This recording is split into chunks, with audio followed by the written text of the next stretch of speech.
Hey, what is up, everybody? Rod J back again, and it is time for another live stream. And I got to tell you, I am flattered. I am in awe. I don't know what's going on. I just told these lovely ladies 2021 is starting to kick off right for me. As you can see, we're going to have a great panel tonight. Great superstars that are here. I'm going to go through and kind of introduce everyone, let them say something themselves. We're going to get all kinds of beer stuff, enjoy some beers, kick back, relax, and you guys know how we do here on the channel. So welcome to all of you for being here. It is great to have you all in the house tonight. Thanks for having us. Feel free to respond. No, so I'm going to go around here. So we got Carla, who Twitter, the Beer Babe. One of the first, if not the first woman on Twitter really rocking the beer community. Not the first? One of the first.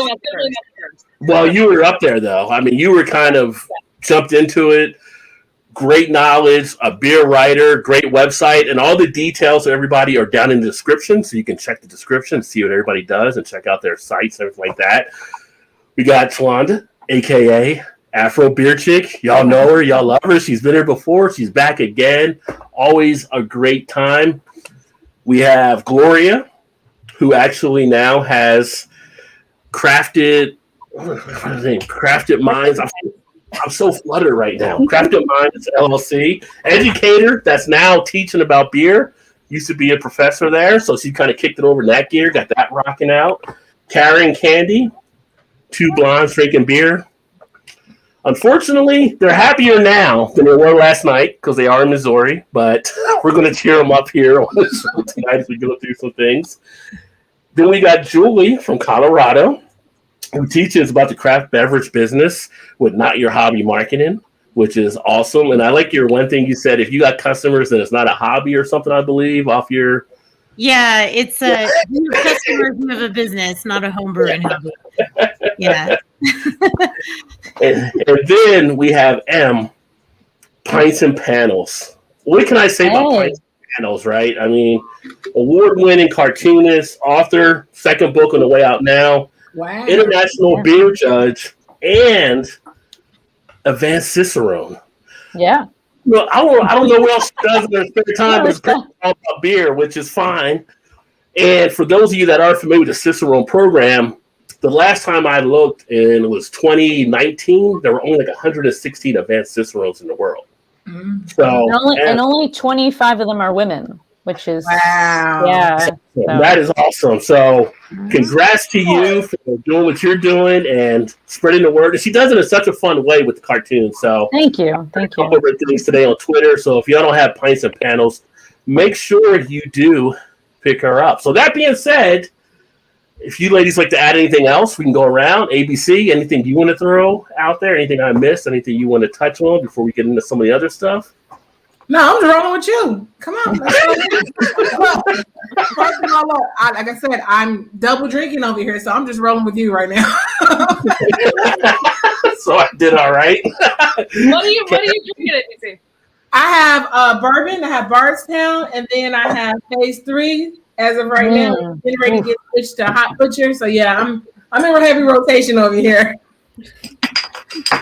Hot Butcher's doing their thing for sure. So I've got a loco called Portland Zoo. It's actually the name of a bar in Portland that is just this like crazy no rules like outdoor bar that happens there, but it's brewed by Baxter Brewing Company, but it's in tribute to them or in support of them. So it's pretty fun. Nice IPA, just really nice hoppy fun.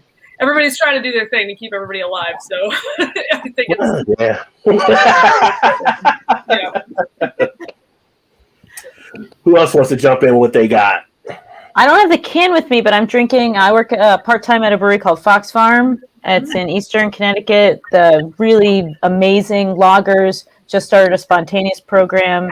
Zach, the owner, actually, Zach was just on the Craft Beer and Brewing podcast. He's just like a real sweetheart. I love him so much. I'm drinking our Czech dark lager. I gave the can. I don't have the can. I gave the can to my husband because we split it. So, Yeah. I was hoping you just to give him the can, like, oh, there's a way for him. No, That's a good thing. no, I let him have some of it because I'm a nice person. So the can's downstairs, but so it's delicious. All right, excellent. Julie? Oh, I know. I don't have it's in my like tumbler because I'm kind of a slow drinker, so it stays a little bit colder sometimes if I just put it in like my little crowler thing that I have. But it is actually one of my clients, and it's a New City brewery out of East Hampton, Mass. And it's their Prohibition style ginger beer. Ooh. It went a little different tonight. Interesting. I don't know, just kind of, Awesome. it's really nice. Really, really nice. It's not, they didn't mess with it too much, which I like. It's just very straightforward. But yeah, if you're in Massachusetts, check them out. They're fantastic to work with, and they make fantastic beers. So yeah, that's what I've got in my little unnamed tumbler here. But the can is in recycling already. Hey, Gloria, you got anything there you're drinking right now? Actually, I didn't do dry January, so I'm doing dry Monday. Got Monday. Down to one day. I like it. Fun. That's cool, actually. One day. I respect anybody that can do dry January. I hadn't seen a dry month yet ever. I don't know what that is. I do dry weeks kind of every other couple months. Same. But I kind of like the idea of picking one day because then it's just, it's also, less calories too. So it's like, it's a nice excuse to be good on one day. I tried, but then have high schooler going to school online. It's like, nope, I got to drink because can't do it. Amen. Yep.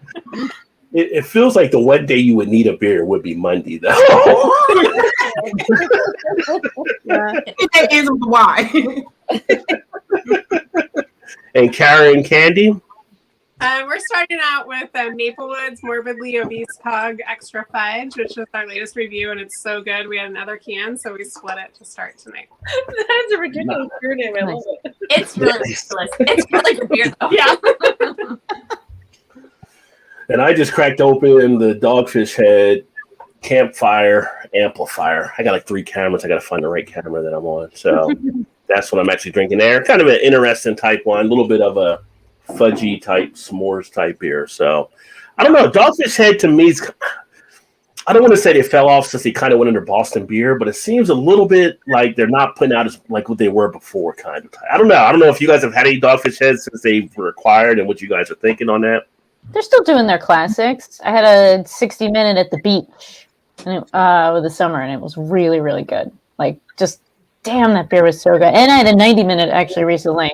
So I think they're sticking with the classics. I don't know if they're getting outside the wheelhouse now. So, but I feel like they're doing less risky things, but they're still good. Like, you know what I mean? Like they have one that tastes like s'mores now. That's not like insane. That's not, chicha beer where they chewed it and spit. It's not. Yeah. That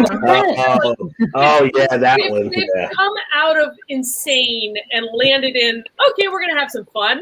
That's okay to me. I miss the days where it was like, you'd try it once and be like, yep, I had that. But I don't think their quality's gone off or anything like that. I just think they might be playing it a little safer. But they're classics. Like a 90-minute makes me smile any day. Like it's so good. Yeah, it was delicious. So I always like the 16 to 90, but I'm also the one that people like the 122. I know that's kind of got mixed out there. I could drink it fresh or age it, but I don't know what your feeling is on the 120.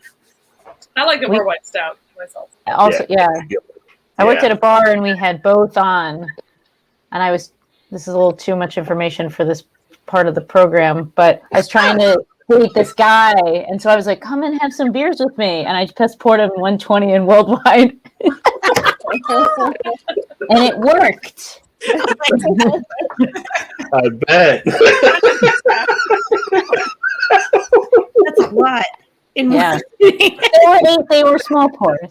If you mix them together, it's called a heaven and hell or something like that. Like if you do 50-50 120 and worldwide, it's called heaven and hell. Oh, that's like a wow. It's interesting. It actually works flavor wise. I don't know why. We should try it. Oh, that sounds good, actually. Yeah, it's fine if you have a lot of people in like one bottle of each. You know what I mean? Like you pour like a small amount for everybody, and then I'll have it at once. Yeah. Well, hopefully all you watching are making notes because that does sound pretty good. And we do have the people watching, which is always awesome. So I see like 26 out there, which is great to start out everything here. And usually during the course of the show, I try to hit all the salutation on that. But with us having kind of an expanded type thing, I probably won't hit all of those. But Erie Nicole, show, we got Blake in the house. Candy has said hi to the people out there as well. Todd's in the house. If you have questions, make sure to pop them in the comments. I will get to those as we want to be as interactive as possible. Tremaine, I see you, brother. Thanks for being here as well.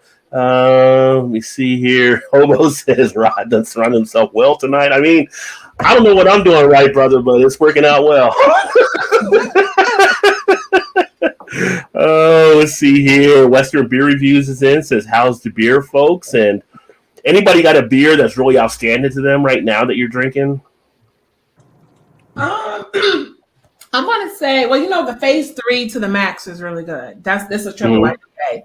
I'm almost at the end of this one. I'm getting ready to open up Normalize a Signal from Hop Butcher. I love their shit. It's so good.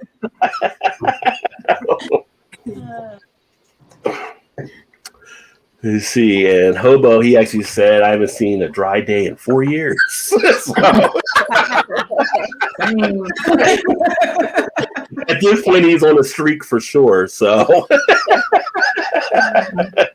Western Beer Reviews was actually our friend Michael out in California. Says, cheers, chat, and panel. Can't folks just do a 4-day class? Like, that'd be your Monday through Thursday, right? So, yeah. Yeah, let's see some of the other comments in here. Again, if you guys have questions or anything, get them in there as well. Our friend Leprechaun's in. He's actually out of Cleveland, and he says, guess what I'm drinking? Everybody knows Lep loves his Mickeys, so he loves his Mickeys. He's not moving off of them, so. And Todd hit a question there, which I was going to bring up here in a second as well. What state is everyone from on the panel? So, Carla, you're up in Maine. Yep. And Shalana's in Illinois, in Chicago. Yeah. Gloria's Syracuse, New York. Oh, sweet. That's right. Wow. Karen, Candy, or Missouri. I don't know if you're in Kansas City area, though, in Missouri, or just Missouri. Kansas City area. We are. We're all set today. Yep. Now we just have to wait for the Mahomes baby, though. So that's going to be a happy day soon. Well, Kansas City's had a little more happier days than St. Louis, right? So, and then Adam, you're in Connecticut. Mm-hmm. Yep. And then Julie's out in Colorado. Mm-hmm. So very nice spread out states. I mean, Julie's the farthest west as we go, but all the areas, I'm going to say, good beer. All the areas have good beer around them. So you would not go wrong in any of those places. Let me see here. Tremaine said he's actually drinking, he said Red Dog. I haven't seen Red Dog in years. I didn't even know they still made that. Yeah, we can still get it. I've seen it, I just haven't drank it. So that brings back the 90s for me when I see that there. For stuff that I remember. It's like, yeah, leave that with the Zima. I'm not going to pick that up. So, but yeah, so that is there. So, one of the reasons I wanted to do this is because I feel like there's not a lot, I can say that, we have some of the channels that are out there, Karen Candy do their thing on YouTube. They're kind of a little bit new to get everything done, but there's not a lot of beer women representation that I see on YouTube as much. A couple people here and there that do stuff, and it was kind of like, we need to have more involvement to break the mold, Just recently, I did the video about Boulevard. I don't know if all of you have seen it. I know that Karen Candy, I saw it when I did that piece there. It just brought up some interesting things as far as when do these changes get done? When do people start getting into that? I do have a thing here, so we can get into that if you want to get into that at some point as well, talking about that issue. But it was a matter of getting more. We always say that the key word is diversity, I guess you say, but it really is about representation, because if you see things that happen in a lot of breweries, if you have people involved that are women, or if they are minorities, or whatever it may be, you cut off a lot of the dumb shit because you're saying, hey, that don't work, right? You have somebody at the table that can tell you that doesn't work. Which beer is funny in itself, if I may say so in a quick rant. Because if you go back in the history of beer, women were really the ones that actually are seen as probably creating and probably being the first brewers. So how did the women get kicked out of the breweries when it's like Craig getting fired on his day off on Friday? It's kind of like, how's that happen? Like, I don't know, feelings, things that you guys are thinking about that, as we start to expand on stuff here.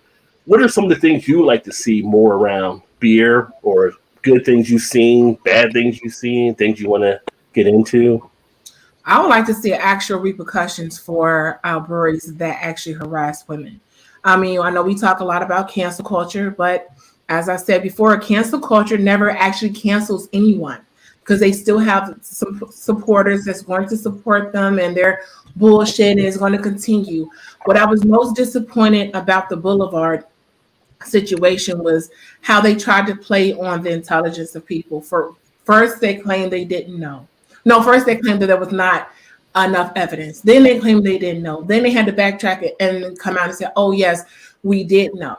But the most disappointing thing to me about Boulevard was the fact that these women went to the head of HR, who was another woman, and nothing still happened. And yet here we are with Boulevard. Guess what? They're still going to continue to make the beer with their bullshit apology. And that's where it needs to stop. I'm at the point now, for me, less talking, more action. Yes. Yep. Cheers to that. Yep. Yeah.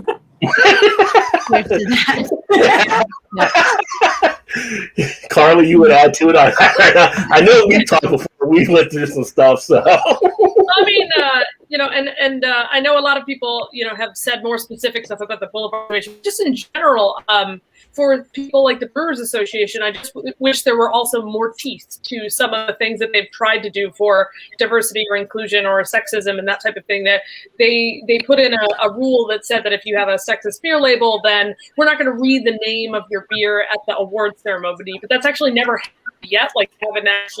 There's been no instance where they've actually been silent about that. And I just think that there's other ways that you can lead as an industry, either by saying we're not tolerating this, you can't enter, or whatever it is, or just, having the peer pressure of other people within the industry saying that we're agreeing with behavior, this action, the way that we're calling things, or the objectification that we're using in advertising is not okay. And I think that when you have things where you put out these nice memos that say that it's not okay, and then there's absolutely no consequences when you violate that, it loses its efficacy, right? So I would just love for the general to be some more teeth to the TTB, to the Brewers Association, for kind of helping to support brewers to say this is not okay, and they're not really getting it right now. And I just hope that that's something that we can continue to pay attention to as more of these situations like Boulevard and Founders come to light. There should be some way that they are facing the consequences of their actions, and it's just not happening. Right. And unfortunately, I don't. Oh, go ahead, Rob. No, go ahead, Julie. No. I agree with Carla, and I wish that would happen. Unfortunately, I don't know. You saw what I hope I don't get myself in trouble here. I'm just going to speak freely. It's a big industry, but a small world. We're all very connected to each other. But we kind of saw what happened with the BA during COVID. There was a lot of firings and furloughs and it's very much focused on lobbying, right? Like lobbying in DC and I think not to say that,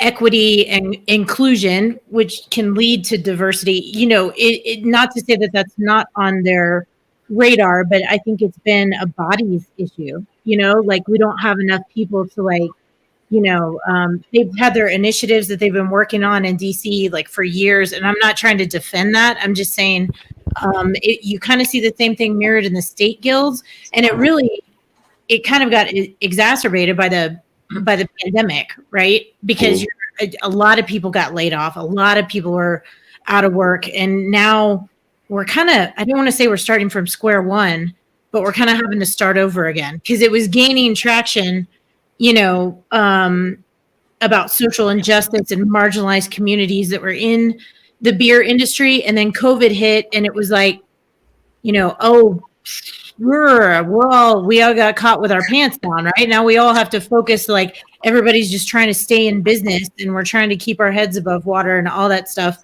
But this year, I don't know. The past couple years, I think we're at this like pivotal tipping point, right? Just in general, like everywhere, like just society in general, right? Like, like I have kind of a potty mouth, so I'm like trying to. Go ahead and say that shit. Yeah. Circle and trust. You're my friends right now. The damn fan, and you know, there's like we're at the point where like shit has to change. Like we have to have uncomfortable conversations, and people do. It's like 9/11 all over again, but with social injustice. Like see something, say something. If something is wrong, you have to say something, right? Like it's right. The thing that not to go off on a complete total different tangent, but the thing that really irks me is I come from a sales background, right? I also come from a service industry background. So I've bartended, I've managed, I've waited tables, I've sold beer to retail accounts, to chain accounts, to all those places, right? And just in, you know, my own arena, and I know that I'm not alone in this. I know that I'm not. When your income is tied to saying something, that's a real issue. That's a big issue, 100%. right? Like, I'm going to lose the tip. I'm going to lose my job. I'm going to lose my income. You know, what if my boss is the one that is the problem? There's no HR department. You know, it's like a host of things. I had to put up, you know, I've had 2 kids while I've been on the sales side of this industry, right? Do you know how many horrible things were said to me when I was pregnant and I was a sales rep? Like, it's gross, right? But yet I'm stuck in this like W-2 of like, I have kids. I don't want to lose my job. You know, what do I do if I can't sell to an account? Because of the discrimination, you know, things like that. So it's not only on everybody's radar right now, but now more and more is starting to come out. And it's really like this underbelly of the whole industry. And, you know, Shalanda, I agree. Like people have to start talking about it immediately. Like they have to. And I feel like it's got to come from the bottom up, because the top right now is paying attention to different things.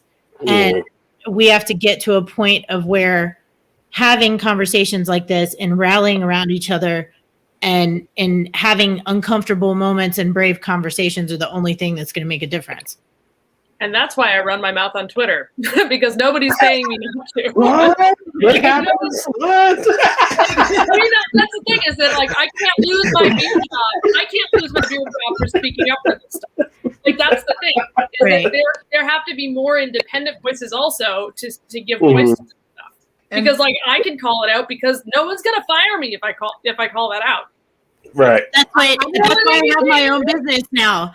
I am like, I have this platform. This is happening. If you aren't here for it, there's the door. Like, I'm here for anybody who wants to have a voice and they can't, and they feel like they're back in that corner. Because me, I don't care. You know, people always hit me and say, "Oh, ABC, I think about your brand." Well, guess what? My brand comes second to who I really am. You know, I'm a Black woman. I'm a mother. I'm a daughter. I'm all of that first. So if I see an injustice, I'm going to speak on that injustice. And guess what? I don't care about the consequences that's going to come after the fact, because this doesn't pay my bills. So which means that if I need to be a voice for someone, then let me be that voice. Because what happens is like situations with Boulevard, and it's not just Boulevard, okay? And I can't tell their story, but I've heard actual incidences of rape in the brewery, okay, here in Chicago.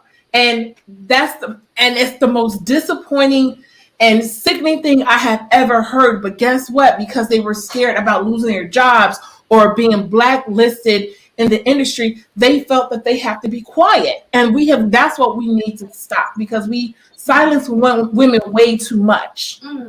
Mm-hmm. Yep. Drink to that shit, damn.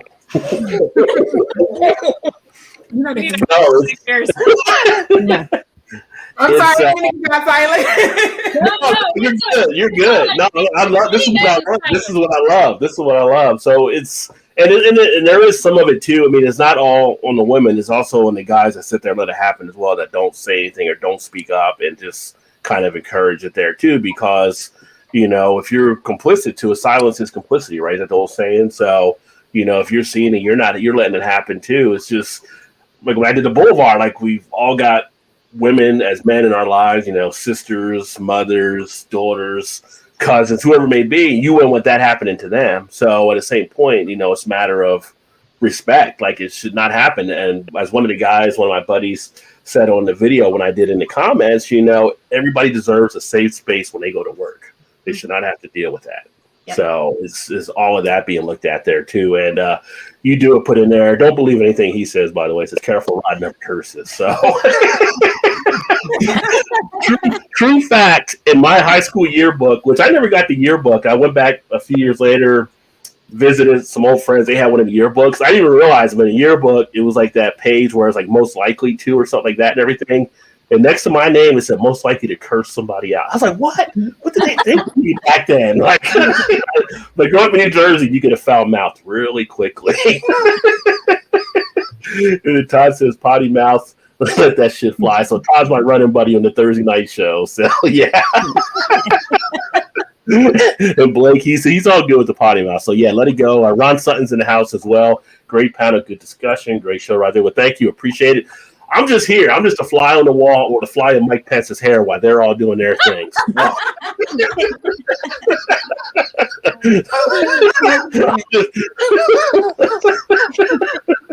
I'm going to interject here, but I feel like we get Rob Bedford too. So, you'll be all right, Tunis. I went those mittens, Blake. Oh, Blake had a picture with him doing the Bernie mittens earlier.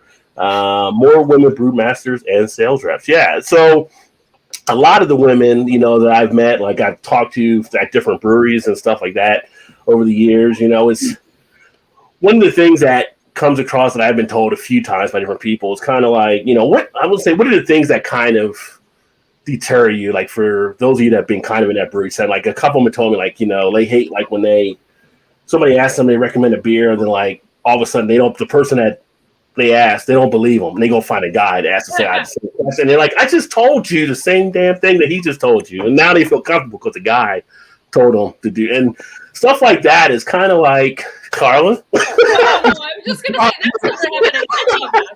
Yeah, so it is. I mean, those kind of things are just kind of, maybe they wanted a second guess sometimes, but it's kind of little things that get noticed, and the people that notice the things usually are those that have been marginalized at some point or know people that have been marginalized, because then that feeling and the things that are taking place. If it never affects you, you never think about it. It's kind of like one of the people I commented thinking, he thought it might be just a short-term type thing that this maybe happened at Boulevard or whatever, it doesn't happen. It's like, no, this was actually going on for a few years. Mm-hmm. And then management pretty much acknowledged they knew about it. And one of the things that struck me and your guys' feeling on it was that, and we hit on it here a little bit, the HR person was a woman that it was all brought to. And you got to find out who what side HR's on. That's but think how, I guess me thinking doesn't matter who it's. Yeah, my mother worked in HR, and that was the number one thing my mother always told me is, who's HR on the side of? Is it on the side of the company because that's who's paying the bills, or is it actually on the side of the worker? And so that's who you have to like.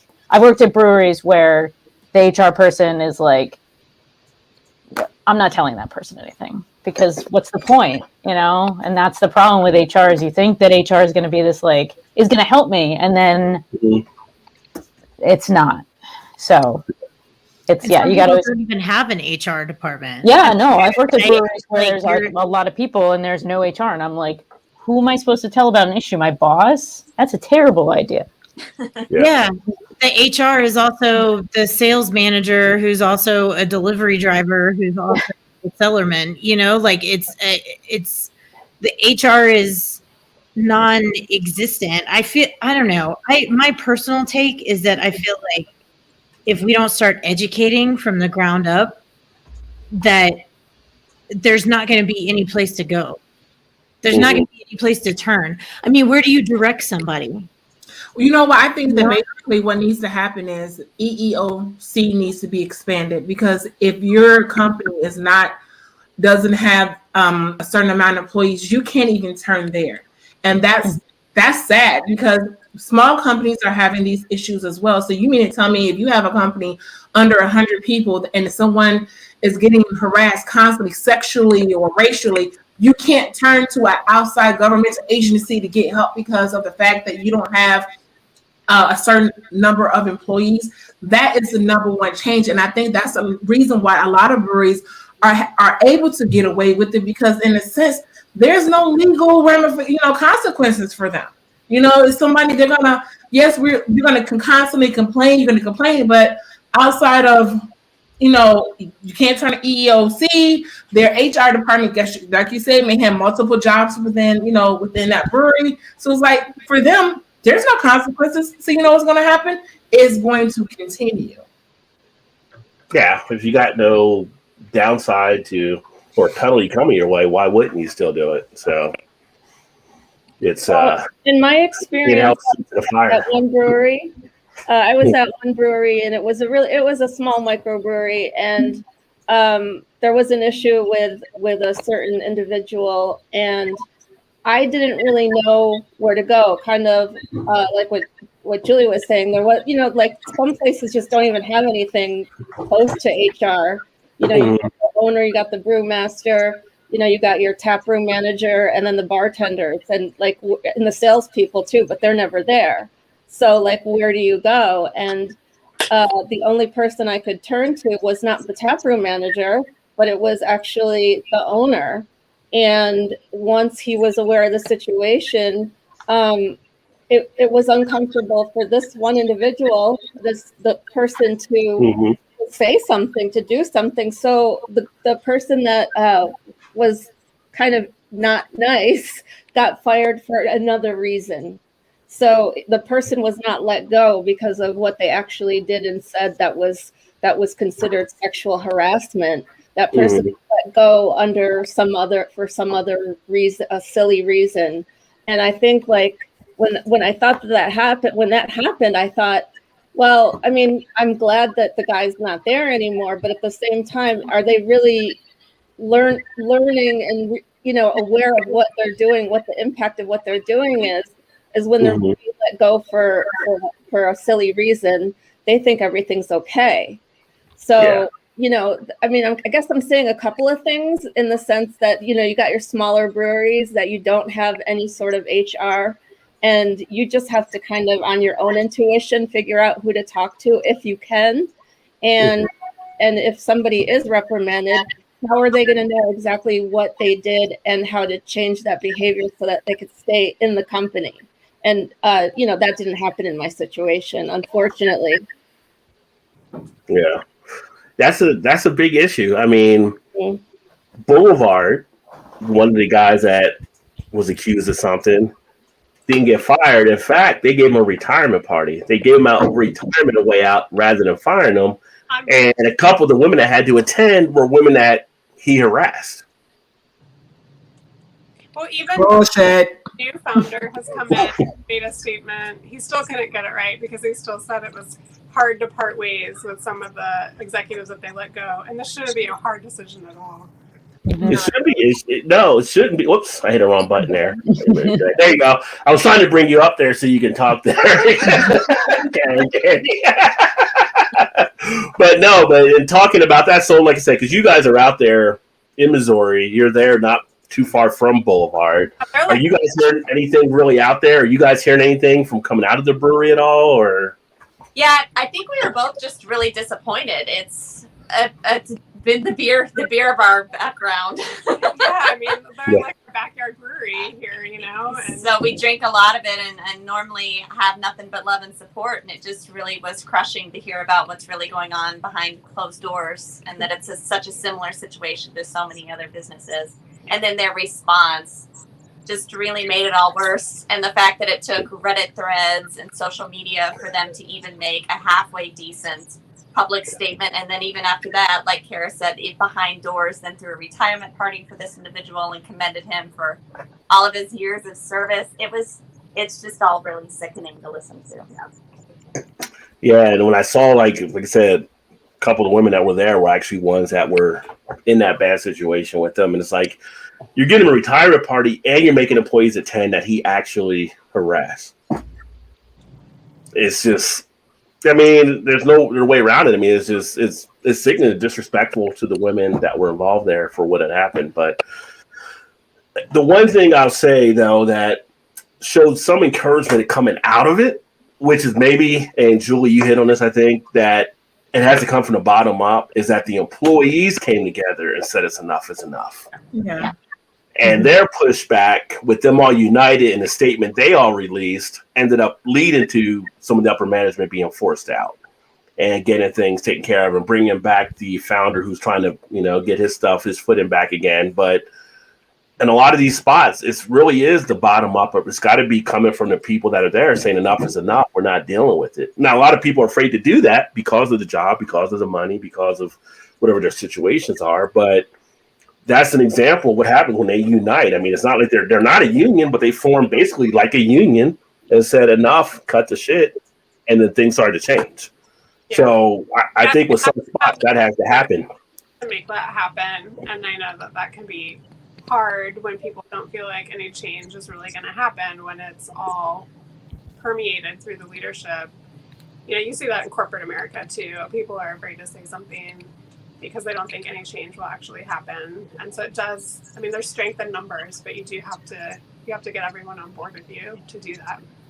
And that's the hard part, is getting everybody. I mean, that was a rarity where you see, like you say, all the collective of the employees, they've had enough and they came together as a collective. But you have so many other breweries that's not quite doing that.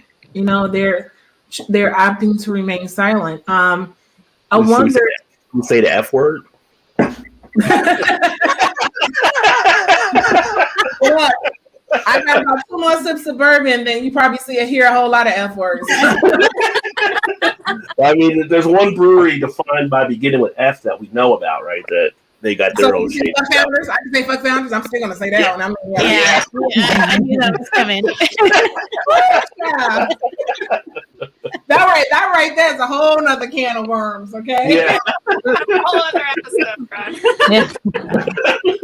But it's another brewery that could have, I would say, easily more resolved the situation than they actually did.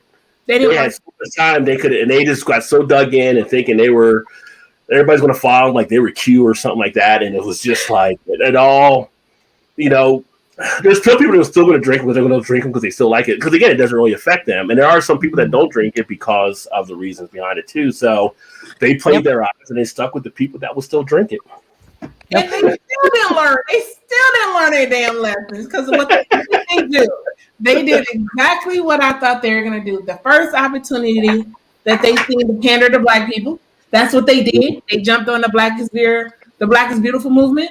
And then what happens? They fall off. And then they started blocking people on social media. That started, God, that day was they don't want, this is their cause. This is who they are. They're not sorry.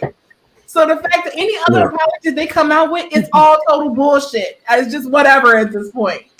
Yeah. Well, it's funny because now they try to team up with the 76ers for basketball. I'm like, don't y'all have like an NBA team in Michigan? I mean, there's a lot of Black people in Detroit. Last I checked. This one deserves a double drink. Hold on, y'all. I mean, even if you don't go to Philadelphia, you could probably slide down to Indianapolis. They're probably closer, but no, you went all the way over to Philly to try to team up over there. Like, they don't know what's going on either. Well, guess what? Brothers in Philly know too. So it's just, you see stuff like that, and you're like, who makes these decisions for some of these companies? It's just crazy when you see some of the stuff happening. White dudes, that's who makes them. Rich, really old men of a certain age. I call them. Yeah. What was that, But there are some that are Men of a certain age. You always know them when they come into the tasting room. They're the rudest. They're the shittiest. It's always men of a certain age. And that's a very broad statement, but man, do they suck. Mhm.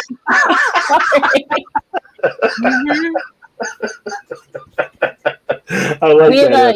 we have a two drink limit at the brewery, and they're always the worst because we're in the middle of nowhere. Like, we're 2 drinks, you got to leave. Like, we can send you down to the pizza place, and it's the men of a certain age that love to argue, and we're like, oh, okay, yeah, have another double IPA and get in your car. Like, come on now. Like, it's just that's the totally different story. But yeah, men of a certain age are crap. So where you're at in the brewery they're in, like you don't serve food or anything, right? So there's No nothing food. to really No, we're not allowed to serve food. Yeah. Yeah. So we always, so we'll send you down to the pizza place, and we'll let Nico, the guy that owns it, cut you off, and you don't want him to cut you off. He's from the old country, so Yeah. The Greek guy, come on now. The only advantage to that is that you can make them leave, not to like go the other angle with it all the time related to sales, but I have a lot of girlfriends that are in the sales space, that work for breweries or cideries or liquor companies or wine companies. It's not just beer, but and even harder is like distributor and wholesaler sales reps, because like as a brand rep, you have some flexibility in, like, if somebody's an asshole or if there's an issue with an account, and you can say, like, we probably shouldn't be selling in here, there's an issue, something like that. I have a lot of girlfriends that work for big distributors or even smaller ones too, and the deal with that is you have a set sales route, right? You're seeing the same buyers, the same accounts, like, over and over and over again. And what do you do when the man of the certain age, is your buyer that you have to see week after week after week after week with the same shit all the time? And if you're making commission, what do you do? Like, you're probably petrified to say anything. Like, if you're not, and then you're under pressure from supervisors to, like, take orders and all that kind of stuff. And then it becomes, I say this because this was put on my radar a couple of months ago through a close friend of mine in the industry. And she came to me and said, you've been doing this a lot longer than I have. And she's like, I have this one particular account that he will not deal with me because I'm a female. It's like a cultural difference. No offense to him, but like, he will not do business with me because I'm a female. And she's had to endure like verbal abuse and, getting yelled at and being embarrassed. And she's run it up the chain, and they're like, you have to figure it out. You just have to deal with it. Like, we have to make the sale, so it's, and she's a single mom with 2 kids. It's not super easy to like start interviewing and looking for positions and stuff like that, so that's the kind of stuff when I hear about is just like infuriating to me. Because what choices do you have? I think you could apply that to anybody in any employment situation where they aren't in a place where they can walk away from that job, and they are forced to deal with either a supervisor or a coworker who is not treating them well, and they've again gone to whoever their HR person is, or if there's no HR person and nothing's happening, they can't leave that environment. So I mean, I've been in sales for like the longest time. What I'm in, it's not in the beer sales, it's financial world. And you have some of that stuff actually happening, but the companies I've been at, there's things that people will say sometimes over the phone to people when they're talking to them. Like, it might be a female, it could be a guy. Some people say stuff too. And one of the good things is, at least in our company, we have that thing where we can go to management, and management will reach out to their firm. Like, we've had stuff said to people, and our management reached out to the management of the firm where that person was at, and they got reprimanded at that firm for what they did, and pretty much were apologizing afterward. It all depends on how you're set up, but most people aren't set up that way. Most people don't have that ability, and everybody should. Again, that should be the safety of the thing. Like, when you just go to a manager, and it's like, that manager should look at you as you being, whether you're male or female, son or daughter, like it's part of your family. Like, you want anybody talking to your family that way, you shouldn't have them talking to your employees that way either. And they should step in and be able to say something to that person. And sometimes, like when I was a financial advisor, there was some business I wouldn't take. I would just sometimes you fire clients. Like, I don't want to work with you. When you have that kind of flexibility to do that. Not everybody, again, has that ability to do it, but there are just some people that are just assholes and they're not worth it. And that's what a lot of people need to realize. And my job is mandatory, and at least here in Illinois, I work for a local governmental agency. It's mandatory legally that employees have to take a mandatory sexual harassment and ethics training every 2 years. If they don't, we're fined heavily. So why is that not happening for breweries? If you're running a licensed brewery in the state, why are you not mandatory to take the same ethics and harassment training? Because they leave it up to the private companies different than they do the government agencies. I mean, we get training on stuff like that at the company I was at, and it's like you have to sign off each year that the company's policy on harassment and all that kind of stuff. But not every company does that. They leave it up to the private sector to figure it out. And guess what? If this person screws up, you go to court over it. And in the government, they're different. It's different bureaucracy that runs it. And, they handle it differently, I guess. It would be nice to happen. Yeah, it'd be nice to see that from some of the guilds, honestly, because I feel like it's a really close connection, and considering that they're more local, and regional, that they can reach more people that, that don't have an HR department, that might not be that big, but, if they're a member of the guild, I don't, it would be like in 2020, we saw this rise of, equity and inclusion training and people, elevating programs. And I had to unlearn and relearn. Like, I'm part of Dr. J's Crafted for All program. And there's a lot of stuff that, I kind of thought I was an ally, but it was a big slap in the face, and relearning some of that stuff. I feel like the gender part of it, and even, cultural, sexual preference, age, ableism, stuff like that, all kind of needs to be, put on the table. And we need to learn how to recognize bias, unconscious bias, learn not only sit around and educate ourselves and talk about the problems, but then also come up with solutions. Like, people have to know what to do. What do you do if somebody comes to you? Like, how do you triage that? Like, how do you even go about where do you even point them in the right direction? Because I feel like I tend to see either like on social media or in like forums or even something on Reddit, or like the beer communities are very supportive individually of each other, but there seems to be kind of like, where do you even turn? Like, how do you steer people in the right direction, or who can you point them to? And it would be nice to say, like, go to your state guild. They have resources for you. Like, they have literature that you can read and go over with your staff and, everybody. It would just, I don't know. It would be nice to see something like that. I kind of tweeted, I'm not saying it's a perfect plan. I think I was in the midst of me being heated, especially what was going on with Boulevard.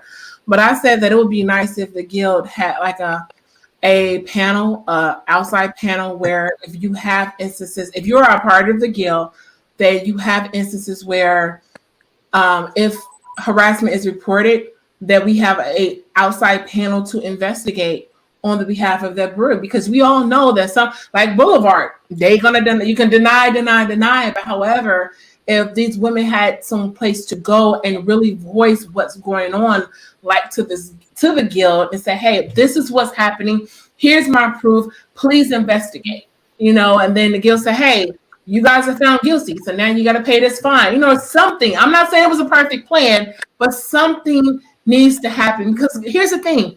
We can give training all day long.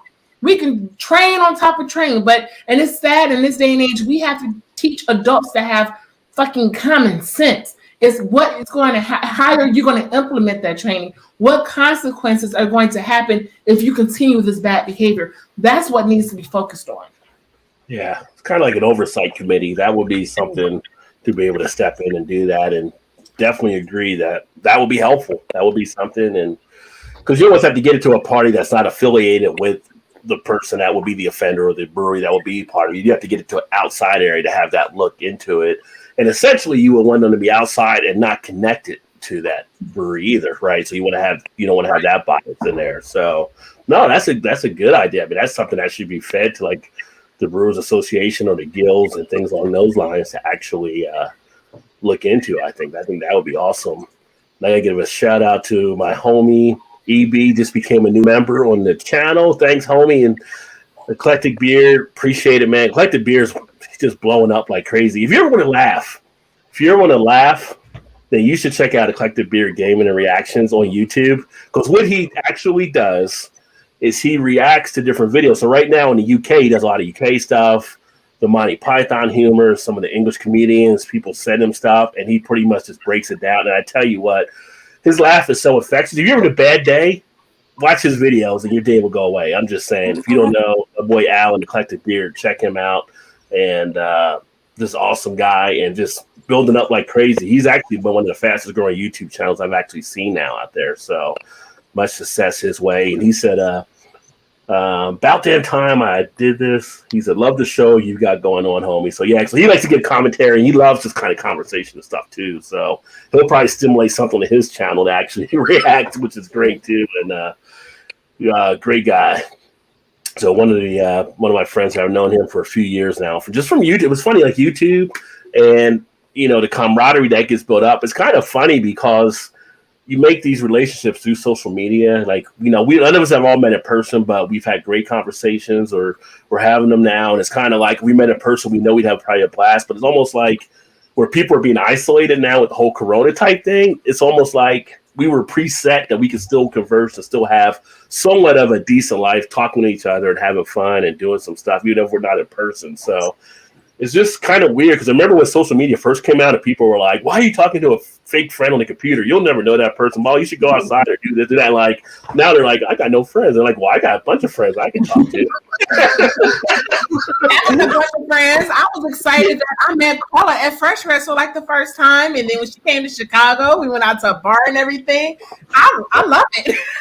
Yeah, that's the thing. Yeah, I've met a few people, and it's like you feel like you've known that person for so much longer already because you kind of connected here. And it's like, yeah, when you actually get together and meet at Fresh Fest, still haven't made it yet.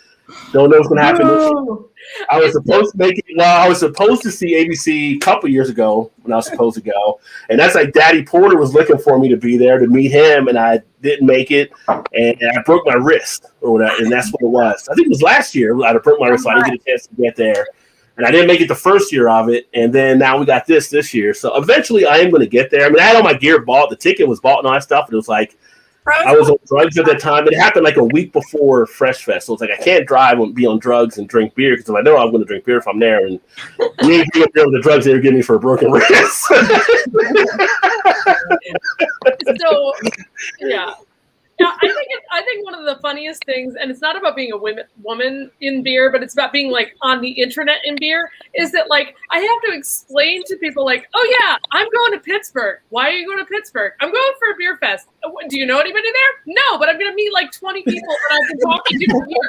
Okay, so I always say, I don't know if you guys do this too, but I'm like, oh yeah, I'm going to go see my friend. You know what I mean? Like, yeah, they're your friends. We know each other in real life, and you probably don't. That's all. Yeah. Like, I feel like that. I feel like that's almost people that just don't know the beer community. Like, we're a friendly bunch of. It's like you go to a beer fest by yourself, you come out with like 40 friends or something. So 99% asshole free. I know the quote is 99% asshole free, but no, it's like 80, 82. I'm 85. Like 82. 82. Yeah, it's you're out there, you're having a good time. It's like, oh no, I'm good. Just drop me off. I'm good to go. Come pick me up at so and so. We'll be fine. It's like going to a playground when you're a kid and you like meet kids, and then you're like, this is my best friend. And then same thing with beer festival. It is. It is an adult playground. I mean, because like with me with Fresh Fest, like I shared a house with people who I did not know before Fresh Fest. Like we followed each other on IG. We didn't know each other. Hell, we didn't even know each other's real names. Time to send the money to Cash App to pay for the Airbnb. But we left. We came as strangers and we left as family. And we talked damn near every day. I love those people. Like I said, beer is the perfect elixir. I mean, you can do so much over beer, become friends. I mean, solve world problems, all kinds of things you can do around beer. So. Right, you know, we saw this harassment. Oh God, you can tell me this harassment and racial issue in beer. Man, it'd be good to go. Yeah. Sit down and pour a beer and we'll figure it out. Tuna said, if someone is sexually harassing you, you can't go to the boss with it. You need a new boss or steel-toe boots. If only it were that easy. Yeah. Tunis is a man of action. I think Daddy Porter's still talking about the bottle share. Yeah, that was epic, Daddy Porter. Yeah. He says, great panel. Thanks, my friend. Greg is awesome. I mean, another great guy. If you don't know Daddy Porter, check out his show. He does the Friday night streams and occasionally, like sometimes I think Wednesday or some nights he does stuff. But Facebook, YouTube, Daddy Porter is freaking awesome. Him and Doug on there doing their thing. I'm still gonna mess with him now. Hey, Daddy Porter. Porter still tastes like brown water. I'm just saying that. No. See, we're gonna have a question about that there. So since you're gonna bring that up, are there any beer styles, and I already know her answer pretty much, that you don't enjoy or you don't like? It's kind of not one of your favorite ones to actually taste. Scottish ales. Really? Yeah. You don't like Scottish ales? I've tried them plenty, but I don't like them. Yeah. Yeah. Coffee Yeah. stouts for me. I'm not on the hazy train at all. Yeah, that's I know. And I'm like the only person on the planet that hates mosaic. Like, the only person. Like I have to be very specific when I try new. I'm like, did you put mosaic in it? There's something there. I don't want any of that business. Well, there was another one that everybody did that with, like back when it was new. I can't remember what it was. But they were like, yeah, oh God. I feel like the outlier all the time, like the what you call like heartburn and like indistinguishable blueberry and yeah. bubblegum and onion. Yeah. Come on now. I'm also not a big listen to me with my opinions. I'm also not a big fan of milkshake IPAs. Like I just Really? No hazy, no milkshake IPAs. Yeah, it might be because my husband used to work for so my husband's in the beer industry as well, and he brewed for a while with a brewery that did nothing but like massive amounts of hazies and milkshake IPAs. So I got real burned out real fast. Mm-hmm. You know, like you get low fills that come home, you know, from the brewery, and you start drinking that at home, and it gets a little tedious after a while. So yeah. Well, my Porter just said, "How do I hate mosaic?" I don't know. I'm gonna blame genetics. Take a taste lab. I'm blaming genetics. I don't like mosaic. It's in my think it's funny. You just not just the style, but you go down into one of the ingredients to say, "I do not like this one of my." A woman who knows what she wants. That's dope. That's what I'm saying. Thank you. If somebody puts mosaic in this beer, Julie's going to cut somebody. Genetics, I'm one of those like super tasters of diacetyl. So if you put an English ale near me, I am gonna push it back across the table. I can't do diacetyl. I can't. And I got burned by a brewery up here that shall not be named that just had a lot of that for a while, and no butter popcorn for me. Thank you very much. I went actually funny enough. I'm drinking Allagash now. And I went on this like super special tour where they like bring you through all the areas that nobody gets to see, and they brought you through the QC lab, and they're like, now you're gonna do a QC testing, and I'm like, cool, like this was like 20 people. And they're like, we spiked Allagash White with diacetyl. I'm like, no. The worst thing that you could possibly do to me is put that in my head that Allagash White could taste like diacetyl. I hate you. Yeah, so it's not a style for me. It's an off flavor. If you have diacetyl in your beer, I'm gonna politely turn away and spit it out. I do that with We all Sandy's. know that I'm team anti-porters. And here's the thing: I'm never knocking the brewery for the porters because you're not gonna like everything that a brewery does. And I'm sure Greg is listening. I did say earlier, oh, there's a porter that I like, but here's the thing: Imperial Porter is basically a stout. So I mean, can I really say, hey, I really like this porter? When you put Imperial Porter, you're really telling me, hey, it's really a stout. So I'm just going to say it's a stout. I'm not going to say it's a porter. For me, I do try them, but I keep running to the ones that taste like brown, just tasteless brown water. I just can't get into it. And I say that, and I'm stressing that because I know Daddy Porter is watching, and it gets under his skin, and I just really want to dig it into him right now. But stouts, when they came out, were called stout porters because I mean, your stouts come from porter. So it's kind of like how it's like when I was a kid and my grandfather would get mad at me, and I'm like, I don't like tomatoes, but he's like, you like ketchup, but I don't like tomatoes, but you like ketchup. It's like, yeah, I know one comes from the other. I mean, that's just how I process things. When you think about the stouts coming from the porters, it's almost like the porter's a little more. You're dealing with really the difference on how the malts are being roasted versus unroasted. But I mean, the line is so blurred now because you got people doing porters that taste like stouts, and you got people doing stouts that taste like porters because they're just mixing it up. But the thing is, it's still one's from the other. It's almost like the stout, the branch of the tree. Like you like the branch more than the tree, I guess. To defend myself, I enjoy porters. There you go. See? I like a good porter. Crazy for not liking those things. For the record, I'm by myself on this one, huh? That's okay. That's okay. I'm okay with being by myself on this one.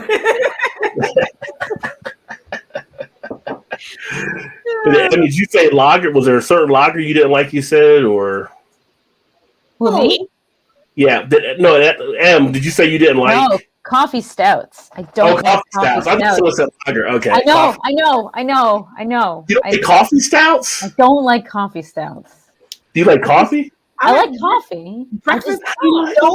Unless it's like 8 a.m. It's a breakfast beer and it's brunch. That's fine. I don't want after like 11 o'clock. Do not serve that to me. I don't want it. You know what, Em? I do agree with you on that one. Coffee stouts for me, we drink them in the morning when we're having breakfast. Other than that, we don't touch them. Yeah, I don't want to. Yeah, I'm with you on that one. I'm like, imperial stout or something, or like, and then I'm like, 8 p.m. and I'm gonna drink coffee. Like, I'm also super sensitive to coffee, so like, that sounds like it's gonna affect. Like, it's like this much coffee, but still, I can't sleep. I don't like it. I just don't like it unless it's 8 a.m. Then I'm okay with it. Like we just had one from Perennial called Some, and it was really good. It was a great. Perennial does some good beers. Yeah. Oh my God. I like Perennial. Now, would I drink it past 11 o'clock in the morning? No. Only with breakfast. There's a certain breakfast beers, Hefeweizen with orange juice in it. Just in the morning drinking. See, I'm a night person. I'm a night owl, so I can drink coffee stouts, for a while tonight. It's just like probably don't work get past 9:30 or 10, but 8 something, 9, almost 9, I can throw a coffee stout down. So I have a long history in the import sector. So I had a lot of breweries that I represented from Europe, and I had to go to Europe for work. It's so painful, right? But I think that's, first of all, that's probably why I like porters. Second of all, they have, I don't know, it's so different. European drinking versus drinking over here. It's like a full day activity, right? And everything pairs with, like, you have your breakfast stuff, like we had Hefeweizen at breakfast with coffee and eggs and sausage and stuff, and then you move on to lunch and you have cheese and crusty bread and all those things, and you have some lagers, and then you move on. And then there's beer for like every single time of the day. And it's like spread out through the entire day of like, you really have to get used to marathon drinking instead of, like, I don't know, the American stuff with big ABVs. I don't want to say I stay away from. I just drink them in smaller quantities because that's not what I'm used to doing. I just grew up in the industry around a lot of like Europeans that spread it out through the day. And every time there's a break, you have a beer. Like for some reason, whether it's like a Radler or you have something with dinner, and then there's like some kind of liquor, and then you have coffee, and then you have more beer, and then you have dessert, and then you have more beer. You gotta hydrate. Yeah, that's like it was a bad thing. I'm kind of like, no, it's not a bad thing at all. It's just a different way to do things. Like you get kind of acclimated to like throughout the day, I guess. Well, their session beers are pretty much truly session beers, right? They're 3.5 versus us. When we say session, 5.5%. Yeah. The other thing they do in Europe that I really like is I went to Madrid and Barcelona, and they have something called a cana, which is like a 4-ounce tiny glass. beer. And it's because it's so hot there that you get like a small pour, and then they keep giving you more small pours, because by the time you get to the end of a regular size glass, it would just be all hot and gross, right? But I'm like, I want that everywhere. Like, can't I just order 4 ounces of beer every week? I want that. Like, my kingdom for fractional pours. Like fractional pours. I go into Cologne, Germany, where you get like, those Brazilian steakhouses where you have to like say stop and go, where you turn the card. You have to turn your card over, otherwise they just keep bringing you beer. And I didn't say stop. You got to know when to flip it over, otherwise it's just beer. I'm good. Mine will never get flipped over. My funniest Europe story is that I was in Spain, and I went to a cidery because they're famous for like their really good cider. But I don't speak a lick of Spanish. Like I can speak French like crazy, but I can't do Spanish because it looks the same on paper, but you can't say it like the same. So when I went to the cidery, I walked all the way there. I walked by myself, and I tried to order a glass of cider and like a little piece of cheese. And I ordered it. It came over. The guy's got a tray like this. It has a chunk of cheese bigger than my head on it, and an uncorked full 750 bottle of cider. And he puts both down, and I'm like, I guess that's my dinner. I the whole thing myself because I was alone. I'm like, I'm not going to leave a half a bottle of cider in a cidery. That's just freaking rude. So I bet that cider was so good. It was amazing. It was fantastic. It was like the best thing I had the whole time. But I was like, need to learn more Spanish before I make another order again. I was ordering, like a glass, and I got a lot. Hidre Pequeño y queso. I made it back to my hotel somehow. I know. Well, you know what it was? Is I just had American thinking when we were kids, we're told to finish our plate no matter what. So I felt awful. I felt awful leaving. The cheese I could have left, but like a half a bottle of cider at a cidery. Like, that feels like a jerk thing to do. Like, I didn't want to be the idiot American being like, hey, I took 2 sips of your stuff, and you're going to waste the rest of it. They probably brought it to you like a mess. They probably be like typical American waste and stuff. Be like, oh, you want cider? Okay. Karen Candy, welcome back. Can you hear us now and everything? You good? Yeah, sorry. We were talking about beer styles that you don't like. Any styles you don't like at all? I'm worried to tell you guys. We're not fine. No, I'm surprised. No judgment. Yeah. We're not big on IPAs. That's all right. That's okay. We're really big on stouts, though. Nice. Stouts rule. I don't know. I love stouts. Do you have any favorite local stouts by you guys that are your favorites for you guys? Winter Grind from Mother Brewing in Springfield is really good. We just finished this one. It's Left Hand. I love Left Hand. Yeah, this one's 8.9. The nitro's great. It's very chocolatey. We just finished Left Hand's great. Left Hand does some great stuff. I'm super lucky to be close to them. They're right up the road from me. And I'll tell you this much too. Their beers are great, but I can vouch they have a really stand-up organization out there. Oh, good. I judged great company. I judged GABF with the owner, Eric, I think is that? Yeah. And he was just the sweetest guy, super nice. And then I had lunch with him afterwards. He was like, Emily, can I sit next to you? And I'm like, okay, owner of Left Hand. Because I get so talk about even like beer people. And then we got to hang out and he was like, come to Left Hand sometime. And I'm like, I live in Connecticut, but next time I've been to their brewery before and the beer's just awesome. M's answer just had me cracking up thinking too. Just it's like I've done this enough where I get contacted by some of the breweries sometimes. Hey, would you mind taking a look at some of our beers? No, I mean if you want to go ahead, and that's why you go to Left Hand, have a seat. You know? Yeah. Oh, yeah. I've done that with I judged with the owner of WeldWorks, Neil. And I met him and I was staying with friends who are diehard WeldWorks. They wait in the line and everything. And I introduced Neil to my friend's wife. I was like, oh, Heather, this is Neil, the owner of WeldWorks. And she was like, oh my God, it's so good. She freaked out. She was just like, oh, nice to meet you. It's just fun how crazy beer is. Yeah. I wound up pouring beer at a beer festival right next to Adam Avery and Sam from Dogfish randomly, and I was pretty much like, picture. It was a little freaked out. Just to put that festival on everybody's radar. That's in Colorado every year. If anyone has not been to the Big Beers, Belgians, and Barley Wines Festival, it's on my list. You need to put that on your calendar for January of I will be the most hungover. It is. You will be. And there's beer yoga that does not have coffee stout, but usually has sours, which is interesting because that makes you feel real good in the morning. Yeah, nothing says lactic acid at you got 12,000 feet. Totally acceptable though. Everybody's on the same page. It's fine. Okay.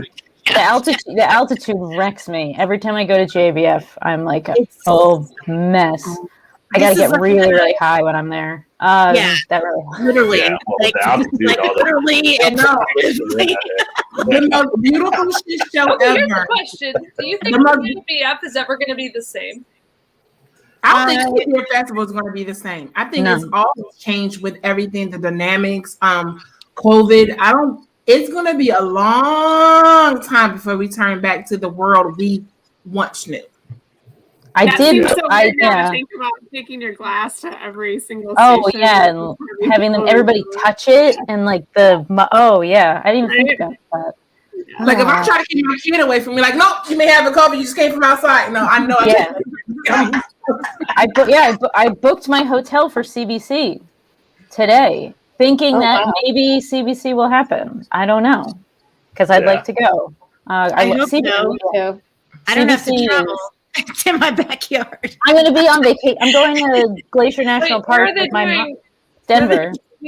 Denver. Okay, but when is it? Yeah, the 9th to 12th of September. Yeah, they're doing GABF and CBC together. Yeah. What? Yeah. Yep. Well, that'll be interesting then. Yeah, but it's not a real GABF. It's I don't know. Now I want to go. Crap. Yeah. You can stay on my couch at the Staybridge Suites if you'd like. There you go. I was salty about CBC rejecting my proposal for a talk, so I was join the club. I was going to say my got rejected before too. I'll jump on that. I'm writing them a damn book. Yeah, no, we're going to have. I'm going to miss old school beer festivals. For me, when I went to Dark Lord Day, Three Floyds. It was a beautiful shit show. That was 2019 was the first year I ever went. I was told by Nick and a whole bunch of friends hey, this is what to expect. They can tell you all day what to expect, but it's something completely different once you're there. It's one big ass bottle share. You as soon as you walk in, you see people drunk already because they were getting drunk in line. It's I'm gonna miss having so many best friends in one day within 15 minutes of me stepping foot on the fairgrounds. You know what I'm saying? And like even with FOBAB, I volunteered for FOBAB. Oh, FOBAB. You got to leave before people start puking, but I love it. I made the mistake. Let me say, volunteer for FOBAB is great, so I'm never going to knock it. But for me, I volunteered for a ticket for the next session. When they say, hey, you can taste whatever you want, just don't get drunk. What? FOBAB. Yeah. I was like, you can taste whatever you want, just don't get drunk before anybody comes in. Then they assign you what you're going to pour. So I'm pouring 2 of the biggest beers, Haymarket's Claire's Thirsty Ale and Half Acres Benthic. So I'm double fisting it and I'm sipping. Then I have people giving me stuff and I'm sipping. By the time the second session rolled around, the session I was supposed to attend for free, guess what? I told him, I said, look, I can't hang. I already had all. Yeah, you're done. You're done. I'm ready to go. I want to say, if you want to see the Twilight Zone, I have a friend who's Australian who I judged with when I judged the Australia International Beer Awards, and they don't have. She lives in Southern Australia, so it's normal. Life is normal, and she was at a beer festival last weekend with live music, no masks, everyone living there, and I was just like, how is this? I gotta wear a mask. 2 masks, and the cloth mask feels like I'm wearing a diaper, like when the baby wears the diaper cover. That's what I feel like. And you get to go to, and it was just like, man, I'm so jealous. And she was like, it was fun. I had a great time. And I'm like, shut up. Well, I think Australia had to shut some stuff down again. Yeah, it's all like very briefly because they had like 3 new cases, and they were like, no. Like, yeah, like they mess around. Yeah, South Australia, yeah. Amazing compared to the rest of the world. We are like uber screw ups, and they're like, "Oh, we had to shut back down because we had 15 people." It's like 2 security guards shared a lighter, and now we have to shut the whole state down. That's how it started. It's kind of funny when you think about in Australia how spread out people are anyway. Like, there's a lot of spread out land there, but hey, we're shutting it all down. It was one of the best beer scenes. Every beer I had was phenomenal. Everyone is super nice. The beer is so good. The bar scenes kick ass. I was one of the best trips. I got to pet a kangaroo. Highly recommend that. Kangaroo pet is about like the new normal thing. Like, what do you want to see go away in beer festivals going forward? Like, what should change? Like, to make beer festivals better in the future in light of all of this germ sharing crap. Like, for me, I just want them to sell. I want them to have more sessions with fewer people per session. Like, fine, make the same amount of money total, but freaking stop overselling these beer fests. Because the fests that I enjoy the most are the ones that have a set number of tickets, they sell out, and that's it. Versus how many people can we sell it to, and just under fire quote. I cannot stand even before the pandemic the elbow to elbow shoving. That's not a beer fest to me. I would rather be 300 people having the time of my life than 3,000 people having a horrible time. I just don't. I don't know. What else is there? Other stuff that that should change, that we should keep going forward? Can we please stop doing X? What do you guys think? Carl, I think that's what I enjoyed about Fresh Fest is the fact that it wasn't super crowded. I mean, it was crowded but it was like, but it was spread out. It was great. It was spread out. It was comfortable. It wasn't if you go to FOBAB, it's FOBAB. I was just gonna say FOBAB is ass elbows. Yes, you know what I'm saying. But Fresh Fest was not like that. It was. You have room to breathe and drink and enjoy. Yeah. I hate to say it for the environment, but disposable cups probably should be considered, just because all of the people that touch your glass whenever you're going to the different stations, it's probably not a good idea. And also just better access to hand sanitizers, more porta potties, those kinds of things, so people can stay cleaner. Bottled water, or not bottled water, water bottle, the coolers. They have them at GABF, so you can rinse your glass or drink water, because people forget that hydration is very important. Yeah.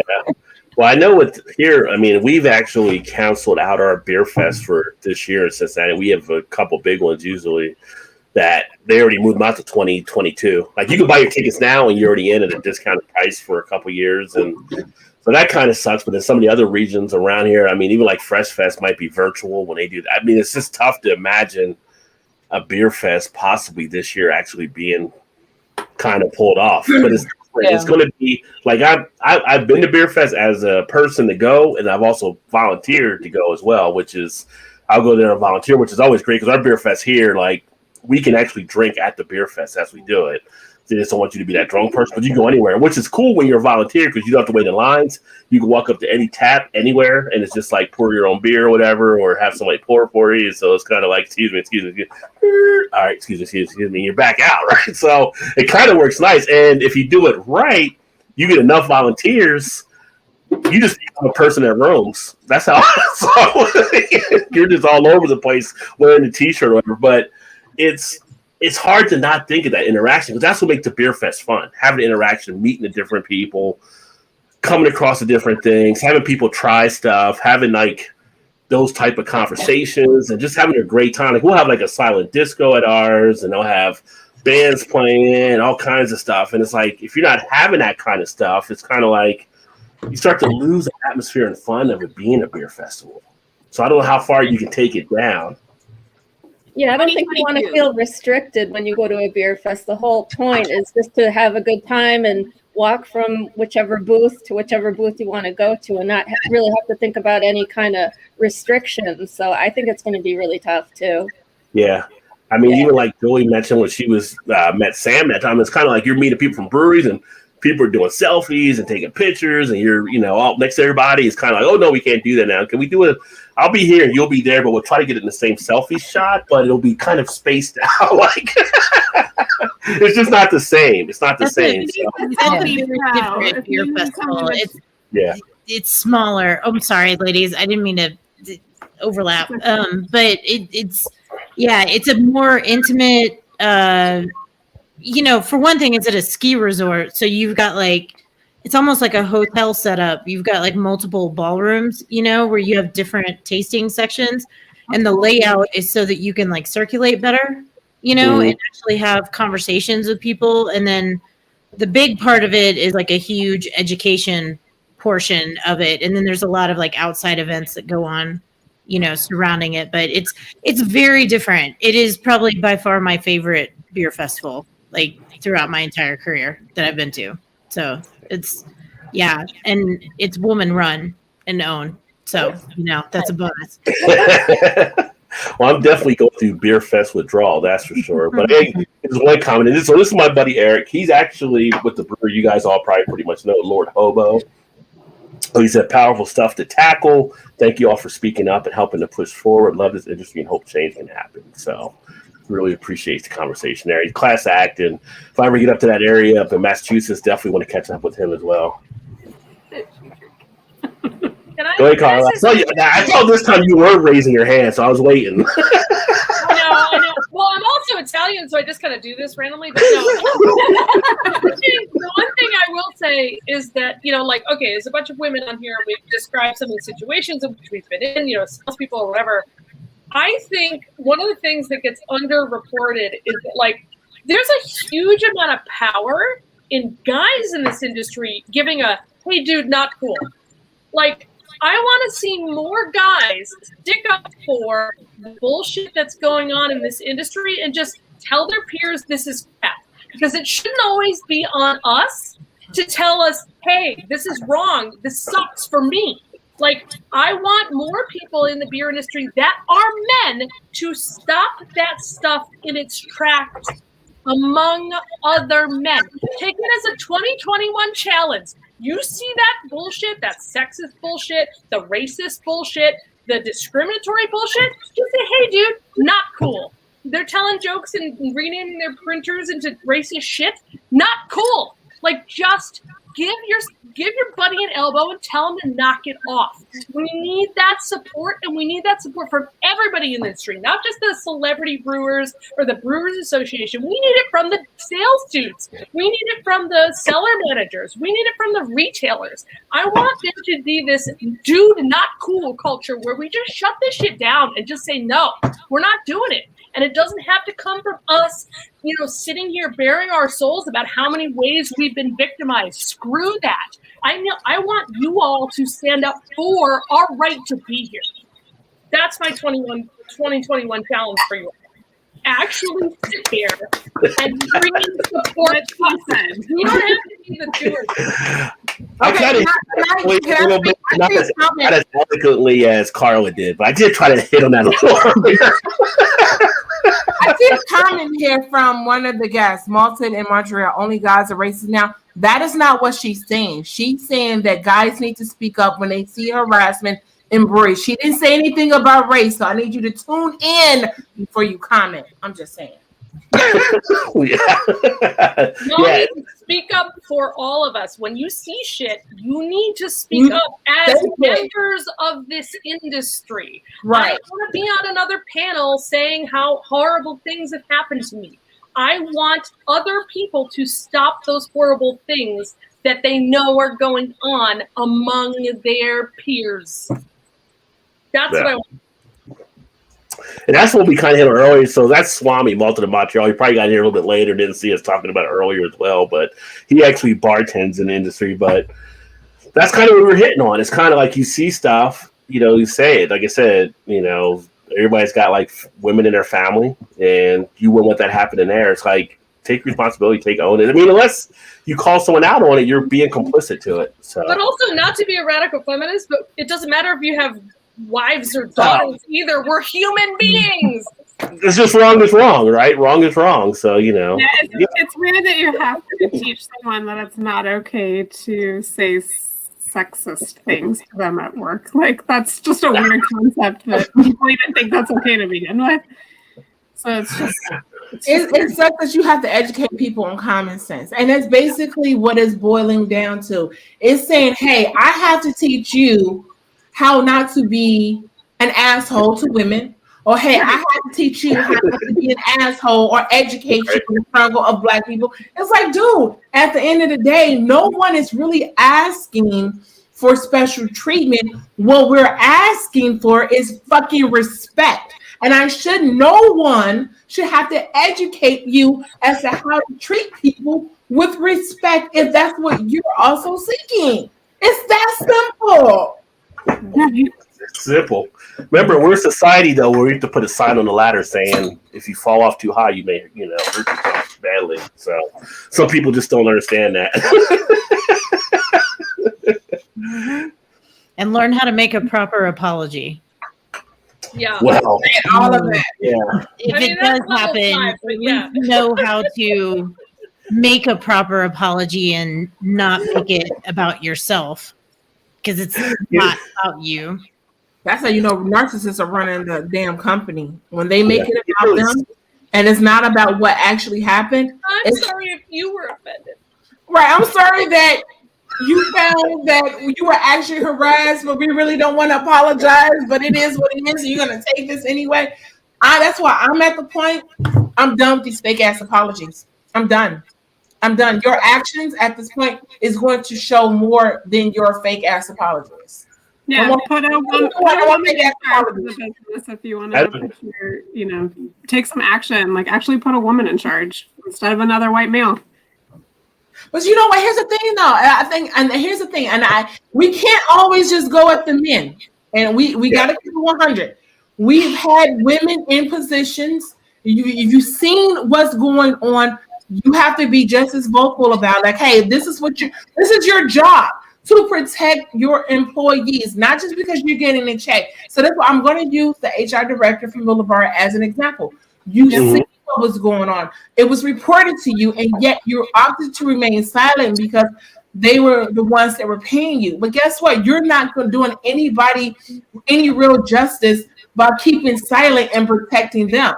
So it's like you got to speak up. Right.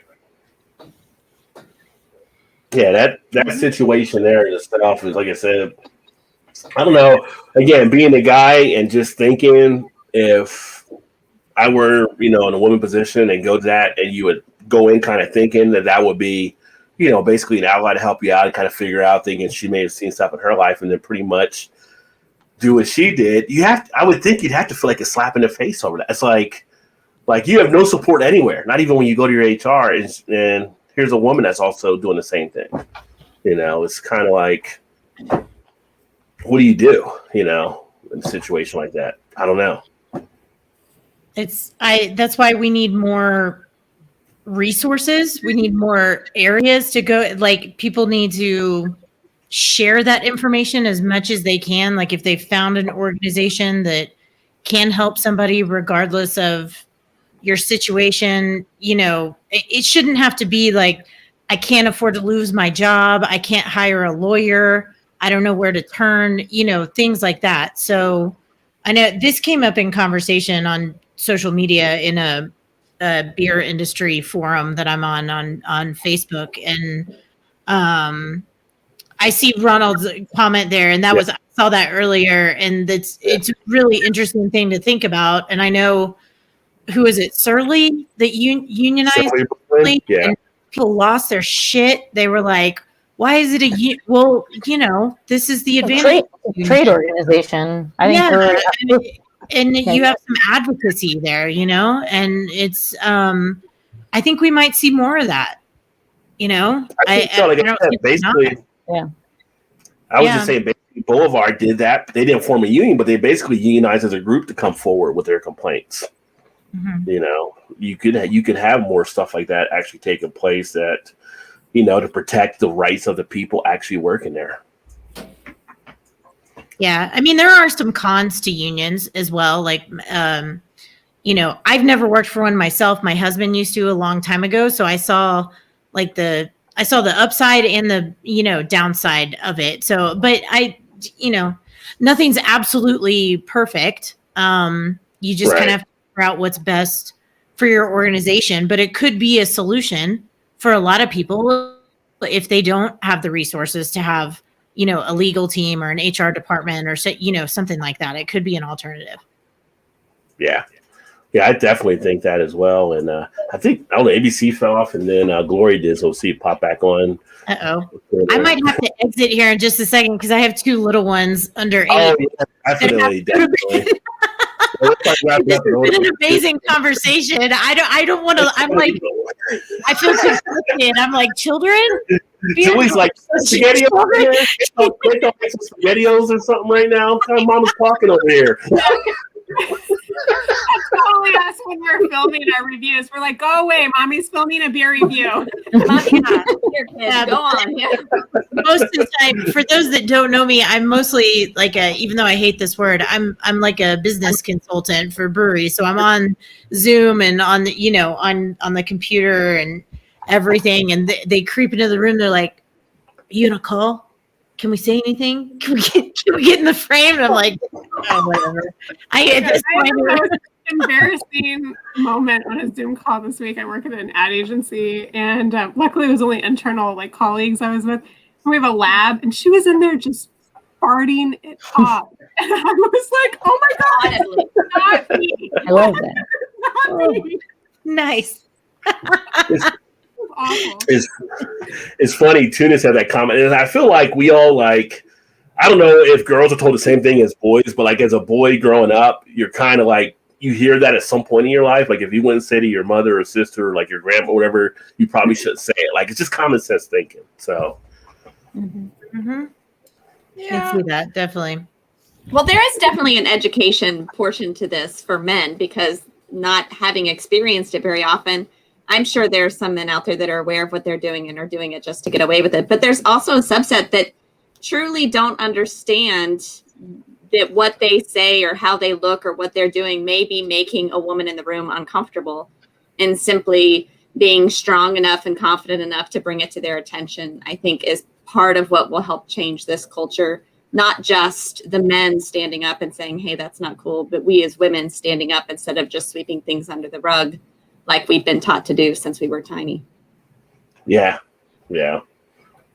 And that is something that you're supposed to learn those things as you become older, but some people just don't pick it up for whatever reason. Like I said, I've said it numerous times. An issue in the beer industry for some breweries is it's still the frat boy mentality. Like some of them ran still like a frat house. When I was in college, I never joined a frat. I had friends that tried to get me to frats. I just kind of like, it was never really for me. I felt like you're always buying your friends with a frat. I mean, nothing to like discourage anybody who's a fraternity or a sorority. I always felt like I had enough people that I was building friends in, the personality. Like when we go to a beer fest, you just feel like you're always meeting. I just never had the need to join one, but you feel like some of them came out and they kind of run some of their breweries under that same thing. And it's like, dude, you're like 48, 55, 39. You need to change it up. This is a business. This isn't like who's getting the next keg and dropping it off type situation. I mean, well, you are doing that at some part of your business, but that's not how you treat the business here. You know what I mean? So it's getting them out of that mindset. And unless you have somebody to slap them in the back of the head, which that happens at frat houses sometimes too, they're not going to figure that out. Like somebody has to tell them you can't do that, and for them to actually understand it. And it's got to be someone that has enough power and respect for them that they actually take it to heat. Otherwise, it's just going to be ignored. Pretty much. Yeah. But Mrs. Zed was watching here on Twitter, and I think this was when we were talking about like the oversight, like ABC was pointing out. Fantastic idea. Should be required to renew your license, right? You should have to go through some type of training and all kind of stuff. Otherwise, your license isn't back in play. And of course, Daddy Porter's got your back as well there. He said, triage is a great word. As a brewery, we spend a lot of time on safety training. So when an injury happens, we don't tell the injured person to just ignore it, as we do with injuries caused by sexual or racial attacks. Profound there, Eric. Definitely. It's kind of like that's a really good point. I mean, breweries have SOPs for a reason, right? Like you should have SOPs for the human side. It just makes sense. Standard operating procedures for anybody that doesn't know. I go from the I think so if we go for on the racial side, it's like it's sad that you have to have a whole standard to teach people how to respect people of color. It's like we're no different than anybody else. We're not asking for any special treatment. We're just saying, hey, treat us equally as you will want to be treated. And I think for me, and I can't speak for everybody, but for me, that's like so insulting. Like you have to have a whole training as to how to treat me, and I'm no different than anyone else. Rob, what do you think?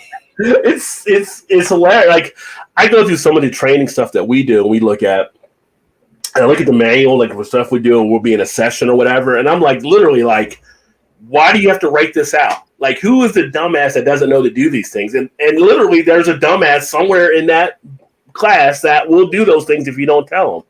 And it's like, why would you do that? And it's like, back in the day before the old Bill Cosby, when he used to do his old comedy, he had a routine like when he was a kid and he'd get in trouble and his parents would be like, well, why did you do that? He's like, I don't know. Like that would be his answer all the time. And it's just like, how do you not know you don't do these type of things? How do you not know that? Like they're common sense. Again, we're a society where we have to put a note on the ladder. If you go too high, this is what could happen. But when do people just learn for themselves or think for themselves? I saw a thing this week.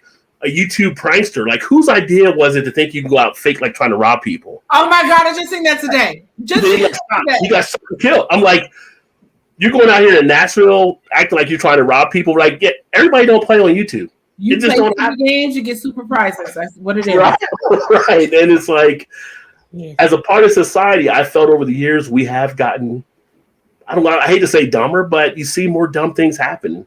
You want to say like, maybe it's the education level, because like, I feel like in the last 15, 20 years, we've seen ignorance grow, and we know like education's been under fire on some stuff as well. It's like, are people just not learning things anymore? Or no, here's the thing. And this is the most real thing I can honestly say. In this day and age, with access to information, whether it's social media, internet, phones, I mean, we were basically walking around with handheld computers. People are choosing to remain ignorant. Yeah, ignorant is a choice for sure. It's a choice. You can do anything you want. Confirmation bias. If you find someone who believes what you already believe, you are more likely to believe it further, which is why we get all these crazies that are going down these rabbit holes, because they go, okay, they believe A and now they're posturing B. So, okay, I should believe B too, because these are my people, right? Like, these are my Trumper people that can run down this rabbit hole. And what's happened, I think the original origin of this actually was when we started to get this 24-hour cable news, is they would have somebody who would represent 90% of the consensus on something, say, for example, climate change. And then they would have somebody show up on the other side and they would put them head to head. And when you put them head to head in a news type environment, it gives equal weight to those people. So whereas one of these is representing the actual scientific consensus of something, and this is representing a fringe crazy pants view, when you put them side by side to debate, you end up making that crazy side look like a rational argument. So what happens is that these people say, oh, well, they've been on CNN, they've been on these big news networks, then they must be experts, they're credible. And it gives this unconscious bias and weight towards the fringe views. And what happens over time is that people get sucked into the, well, I believe that, so I should believe that over and over again. And that is how we get this extreme views, these misogynists, these ridiculous people who are out there who just believe nonsense because they've been literally funneled down, just kind of an apex of nonsense. It's a rabbit hole to go down. Yeah. And because they don't have the education, they can't check it against reality. Their education is only finding things that agree with them. And that's the society we live in now. So our choice now is how do you A, deprogram these people who are absolutely wackadoodle, and B, how do you bring in voices that are legitimate and give them weight where they should have weight in a way that actually rebalances the scales? I'm sorry, you have to do that. At some point, we have to figure out, no, we should not invite the crazy wackadoodle to be side by side with the known science. We shouldn't do that. We should never have done that. And we've given these voices elevation that never deserved it. And I think there's something there to say for the beer industry as well, is that there are famous people in the beer industry, and then there are everybody people in the beer industry. Maybe we need to hear more voices about the everyday people in the beer industry, about craft beer, about what's going on, what's real, what's the reality of craft beer versus the fantasy of it. And that's where we stand right now. And it's a weird place to be in with social media. Like, ABC is completely right. Like, it's a bizarre place to land now. And it's hard to back out of. It's hard to get out of that because people have already made up their own minds and they've already gone down these rabbit holes that they don't need to go down. Yeah, which you're never going to get back out of unless that person has to decide themselves when they get out of it. So, but I had to put that out there just because I was going to tease Julie a little bit, just because Daddy Porter, he turned away from ABC to go to Julie. Like, how do you hate Mosaic? Come on now. I just want to jump all over the place. I get shit about this all the time. Trust me. But I stand my ground. I'm not going to drink it. It's fun. To be fair, like, as much teasing as we're giving, just to the audience here that's watching, like, preferences are legit, and there's no reason that anybody should be shamed for liking or disliking IPAs or drink what you like or whatnot. Drink what you like. The wonderful thing about beer is that there's such a huge spectrum of styles versus wine or something else, where you can find your niche, you can find your path into beer, which is what's really fun. Is you don't have to like every style equally. You can find your little section that you dig, and you can vacillate between the bunch of them if you want to. They keep trying to stop. There's like so many styles. There's so much beer out there for everybody. I notice my own palate changes the more I drink different styles too. We'll be in a phase of this, and then we get in a phase of that, and it's like we just end up drinking a lot of that one kind for a bit, and then you're tired of it, and you move on to the next. And so, Yeah. And on my Mosaic rejection note, I gotta go take the kiddos to bed. This has been a blast, though. Thank you, Ron. Bye, Julie. Thank you. And for the people watching, check out Julie. Her stuff is in the chat. Check out Gloria. I think Gloria had to jump out earlier, so check out her stuff as well. Great people here, so make sure you're checking all these people out, of course. And again, I'm honored. You know, it's kind of like Office Space, all on this side of the table. All on this side of the table right now. Even Ronnie made an appearance. He just had to get in the video. Yeah. But Beer Days has said Rouse beers wasn't one of the That's favorites. That's a low-pace style. I used to. I enjoy them, but yeah, I can see where they're definitely for that particular type of drinker because they can easily be an acquired taste for sure. And my boy Chad always chimes in. Chad's like me, not a fan of shandies. I'm saying same. Neither am I. Yeah. Like here, people go crazy every spring. Lonnie Google summer shandies back out. Blah, blah, like I love summer shandy. See, that's the best part about beer is you don't like it, but I like it, and that's fine. But here's the funny thing: I won't drink the summer shandy, but I'll drink like the Samuel Adams summer ale, which isn't really that much different than a summer shandy. It just tastes different to me. I don't know. Maybe it's just too sweet.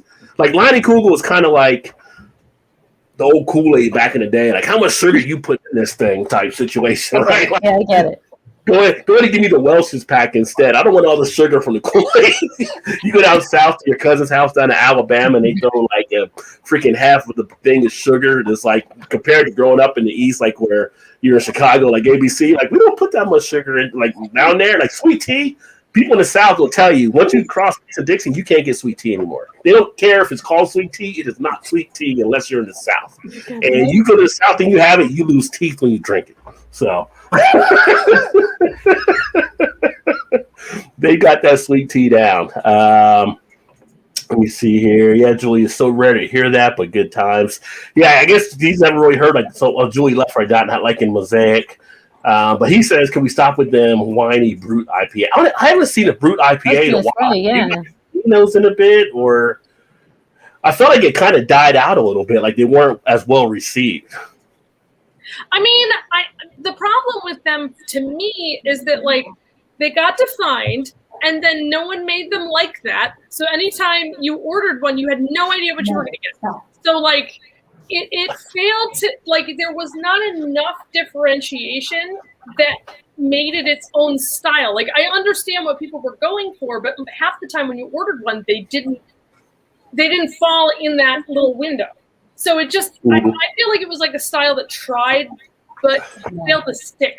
You know what I mean? Like, it's just not different enough. Now, I am very excited to see Cascadian Dark Ales back. Oh, yeah. IPA is coming back, man. I'm very excited about that. They did not have enough time in the sun, and I'm happy to see more people like kind of do their take on them. I'm more excited about that than the Brute IPA thing. I don't know. What do you guys think? No. I think it depends who maybe made it. I've had some, like I went to Black Cloister Brew one time up in Northern Ohio that I was up there, and they had a pretty tasty Brute IPA. But some of them is just too champagne-y for me, I guess. Is that a word now? Champagne-y? But like EB says, I second stop the Brute IPA. I'll drink wine if I went dry as cork. So it's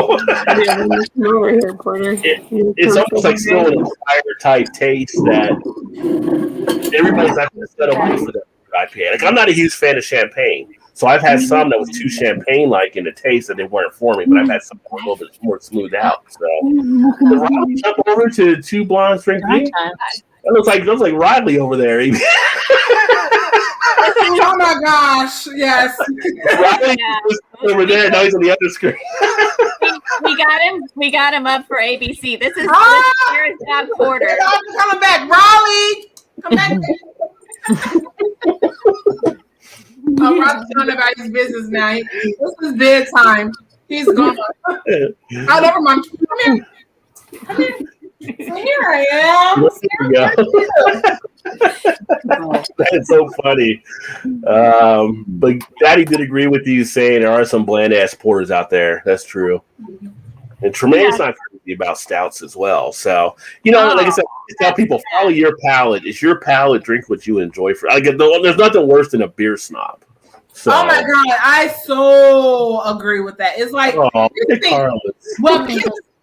pisses me off about beer snobs is they would down an entire brewery based on one style that they don't like from that brewery.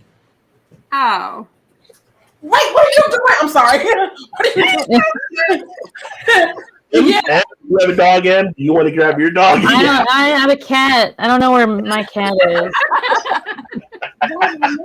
Sorry. No. But I've seen some people that are like snobbish to the point, like, you know, oh, you're drinking so and so, well, they sold out to what's it called? Oh, you're drinking so and so, they sold out to what's it called? Blah blah blah, and then oh, guess what, guys? BCBS is out. Wait a second, you were just slamming people earlier in the year about selling out, but you're right in line for that Bourbon County. It's like pick your battles there. The beer world is so big and vast, and people who like, and the thing that always gets me and the tizzy is that the thing about beer is that it's always evolving. So when people get agitated about like, oh, it's just a hard seltzer, burp, burp, burp, and it's like, then don't drink it, and two, there's a brewery in my town that makes green beer based on Ecto Cooler, the like juice box from the 80s. The high seat. Yeah, and it's green, and people lose their minds for it. But then they also brew a kick-ass alt beer and a kick-ass pre-prohibition porter, and so you get them in the door with the green beer, and then fill their flights with like BJCP excellent styles. And so it's like opening your mind to stuff. Like, sure, drink the green beer, but then you can also drink the other beers. Like, that's the best part about beer. Yeah. We'll put everyone at the table. Yeah, try something else. Yeah, if you don't like it, move on to the next one. Yeah, and don't be like crappy about it if someone wants to drink it. Like, that's always silly to me. I don't get that. Yeah.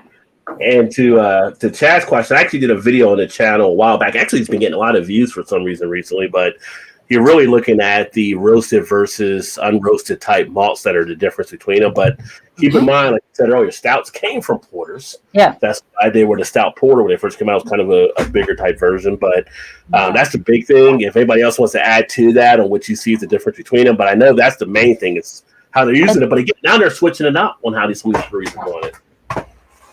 Yeah, it's stouts can be, if you're going by BJCP guidelines, not to get nerdy, stouts can be a little higher alcohol, 5 to 7% if we're talking about American stouts versus American porters. Porters end at 6.5. When I took the advanced, they gave us an American porter and asked if it was a good example of the style. I said no, but it was a porter. It was actually Founders Porter, which is 6.5, which is actually so it's like not to like talk about Founders. Yeah. You guys tricked me, man. You tricked me. I'm sorry. But that's basically more roasted malt characteristics. Stouts are higher alcohol. Yeah.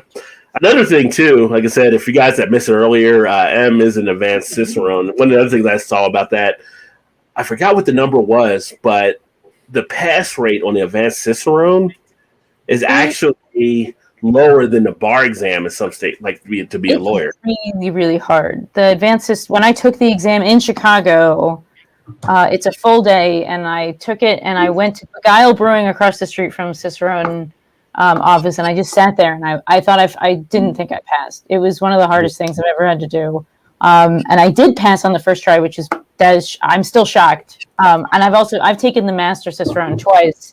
And that I'm like, how the fuck do you pass that shit? Yeah. 19 people took it and one person passed. And it was his third try. And Joe deserved to pass. Super smart guy. Love him very much. Owner of Sugar Creek Brewing in North Carolina. But man, is that test hard. I think Master, from what I remember, is it like 17 or 18 Master Cicerones? 19. 19. Okay. Yeah, so...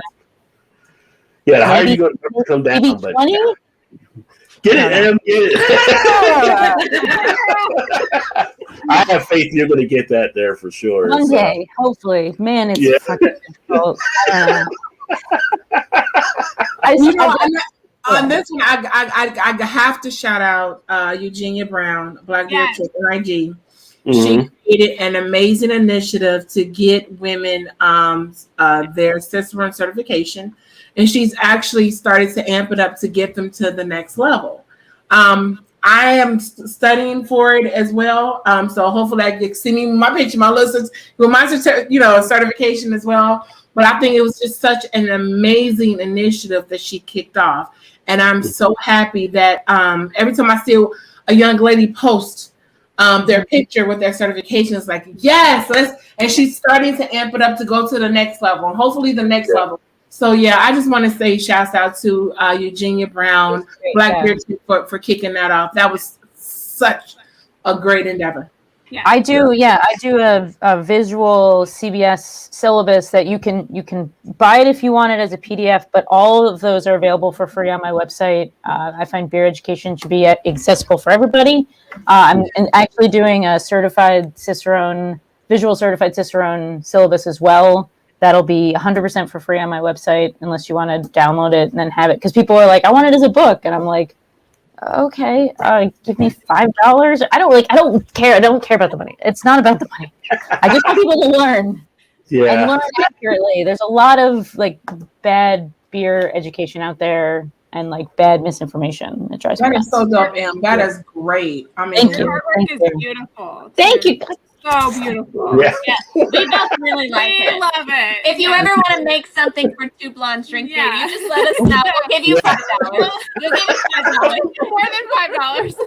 And here's the thing, you know what? And I want people to understand, this community, whether it doesn't matter what race you are in this community, it's not about competition, because at the end of the day, it should be really about community. It's about pushing everyone forward, and I made this, especially like when I had this message earlier on my IG when it comes to the Black beer community, there is no competition. It's about supporting each other, and that should be what it is across the board, So that is so dope, Em, and I love that you're sharing that information. Well, I want people to learn. I don't care who you are. I want you to know about beer, and that's the best part about learning about beer. And beer is a great community. When people are not shitheads, people really love beer. Yeah, most of the people are pretty legit. I mean, I've always had good things happening, and so always been a good experience for myself. But and speaking of stuff too, we got to give a shout here to ABC, who got picked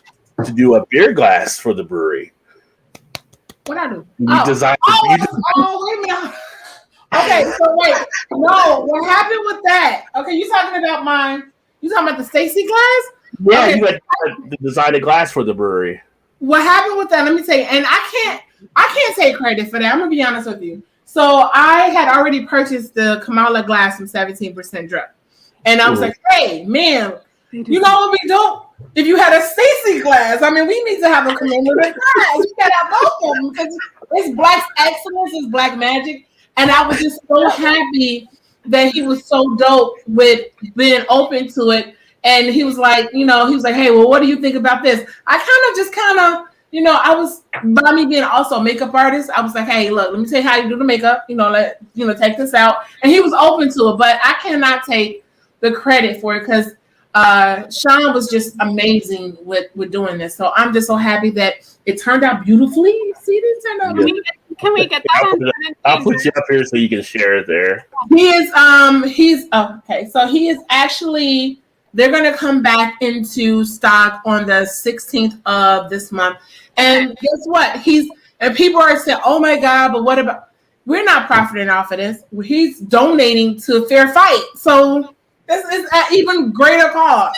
So what website? 17 Drip, I think. 17. And he's posting receipts for people for anyone who has questions. He's posting of his donations. So yeah, that's awesome. Yeah, don't undercut yourself though. You brought it to the attention, and he went on board with it. So don't undercut yourself. I mean, that's the good thing about the beer community. Is like one person comes along with an idea, another person runs with it. It's all about sharing. So all that comes together. Do you guys have a lot of women-owned breweries near where you are? Because we only have 2 that we know of near us. But what was the question again? Do you have a lot of breweries near you that are owned by women? Oh, owned by women? Let's see. We have Metropolitan that is partly owned by this Tracy Hurst. She's amazing. There are, I think it's like maybe 4 or 5 in Illinois. that may be actually partly owned by women. Okay. Yeah. Yeah, we only have 2 near us that we know of. We're trying to drink more and support those breweries that are Have you or minorities. tried Rhythm. Connecticut. Yes. And Which one is that one? Let me pull it This up is here. Rhythm. This is the Rhythm Red. This is from Elisa and Rhythm Brewing. Her lager is so good. Okay. I owe her an apology. I feel really so when she first started, I feel this is I got an email from her when I worked at a different brewery, and I never wrote her back, and I didn't realize I didn't write her back, and I like think about it all the time every time I see her beer, and I want to like email her, but I don't want it to make it weird, and I like want to be like, I'm so sorry you emailed me and asked me questions about communications, and I never got back to you. I'm writing it down. I'm emailing her because I feel terrible about it. It's Sorry. never too late to apologize. I know, and I know I was in the wrong, and I hate, I'm not. Okay, I'm doing it. I'm gonna email her. But every time I think about, I liked her beer a bunch, so I feel, yeah. Anyway, okay, sorry, not to make it about me. I gotta. Well, let us know if there's other women-owned breweries or minority-owned breweries that we can work our best to get our hands on to drink and review. We'd love to do that. well, and even Missouri has stupid liquor laws, so even if we can't get their beer sent to us, we've been at least trying to buy merchandise from places so that we can great. shout out on our tiny little channel. Yeah. We can hook you up. Like if there's one thing you need to know. Yeah, it's illegal to mail beer. Right. Yeah. Right. But if you do, I would say choose UPS. I'm just saying. You guys get a lot of second shift for you. I mean, wait, you're in Missouri. Second shift because that's like one of my favorite. Yeah, second shift. I love my little Libby Lou. She's so cool. I always try to support her as much as possible. She's so cool. Good beer. Really good beer. So I think we were saying when Julie was here, it looks like they're going to try to do JBF, but it's not going to be virtual, it'll be actual, I think she was saying. So, because it was a question that if it was virtual, is it virtual then? I think it's going to be virtual, and then they're going to try to do CBC, but then they'll do the GABF award ceremony during CBC. Okay, all right. I think that's what they're trying to do. Yeah. I was thinking virtual, but I can't remember for sure. Yeah. No more virtual beer fest. Yeah, no, I don't. Yeah, I have to go to bed now because I go to bed at 10:30 because I'm an old lady. So I had a great time. Thank you so much for having me. Great having you here, and we're ready. Yeah. We'll get it. I mean, unless anybody else has anything else they want to say, we can go to wrap. I want to leave the people wanting more. I was going to ask you guys about overrated beers, but we'll save that because this is Women in Beer Volume 1. Mm-hmm. So if there's Volume 1, there's got to be a Volume 2 at some point. So we'll definitely have. If you guys want to come back, which I think would be great if you did, and we'll get some more women coming through the channel, so you guys stay tuned for that. But any closing thoughts you want to say? Like I said, all my guests, all their information in the description for everybody watching, so you can check out their sites and things like that. I was going to say for Two Blondes, I think a great idea would be for you guys to do a video about the women brewery idea.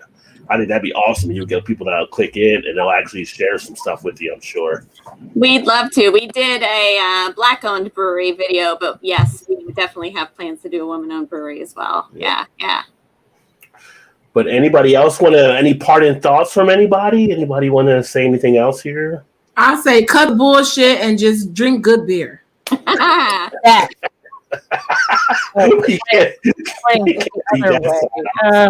That way, there we go. Yeah. Thanks for everybody that tuned in. Thank you all for being here tonight. I'm like I said, it was just great. It was awesome having you. A lot of you guys, we already know, like ABC, Carl, we're gonna go Twitter. We're always holler back. Now I'm following you there. Two Blondes Drink Beer. I mean, all you guys. I'm just like I'm enthralled with everything that you guys do. You guys are rocking it out there. For you guys to take some time to spend and hang out tonight with me and the crew that are watching, it's awesome. So definitely love to have you guys back at a later time. You guys watching, leave some comments behind if you want to see these ladies back or some other things you'd like to see as well. Just let us know. But hopefully everybody enjoyed themselves and definitely drink some good beer. That being said, remember, there's always time. Get your beer on.